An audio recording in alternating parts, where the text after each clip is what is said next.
আমি শুধু বলতে চাই যে আমরা আজকে অত্যন্ত সৌভাগ্যবান যে আজকে আমাদের প্রধানমন্ত্রী জনাব তারেক রহমান তিনি বাংলাদেশে নামার সঙ্গে সঙ্গেই একটা কথা বলেছিলেন লোকের আক্রমণের সামনে যে আই হ্যাভ এ প্ল্যান।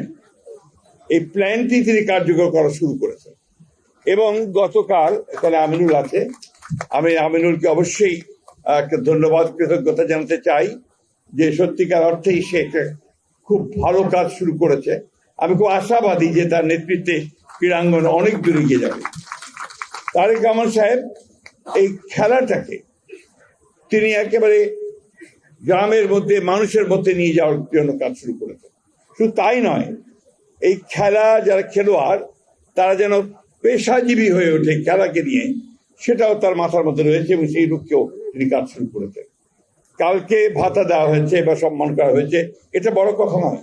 বড় কথা হচ্ছে যে ভবিষ্যতে যারা খেলবে তারা যেন খেলাকে পেশা হিসেবে নিতে পারে, এই কাজটি তিনি শুরু করেছেন, যেটা আমি মনে করি যে বাংলাদেশের ক্রীড়াঙ্গনে নিঃসন্দেহে একটা নতুন চিন্তা, নতুন ভাবনা এবং সামনের দিকে এগিয়ে যাবে।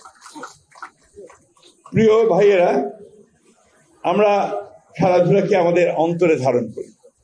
আমি এখনো সুযোগ করে মাঠে খেলা দেখতে যাই এবং যদি আবাহনী মাউন্টের ফুটবল খেলা হয় তাহলে আবার দেখতে যাব, কারণ এগুলো আমাদের প্যাশন। আমরা ছোট থেকে গড়ে উঠেছি এই ধরনের আপনার আনন্দ উপভোগ করার মধ্যে দিয়ে। আমরা সবসময় মনে করেছি এখানে কোনো রাজনীতি থাকবে না, এখানে রাজনীতির কারণে কোনো মেধাবী ক্রীড়াবিদ বাদ পড়বে দল থেকে বা জাতীয় দল থেকে, এটা সবচেয়ে কষ্টের কারণ হয়ে দাঁড়ায়। এই উপগ্রহ থেকে আমাদেরকে বেরিয়ে আসতে হবে।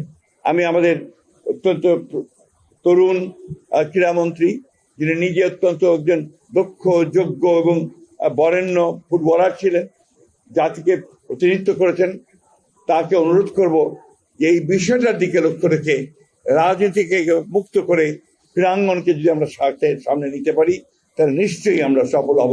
আর আমাদের বর্তমান প্রধানমন্ত্রী জনাব তারেক রহমান সেটাই চান, সেটাই তিনি কালকে বলেছেন।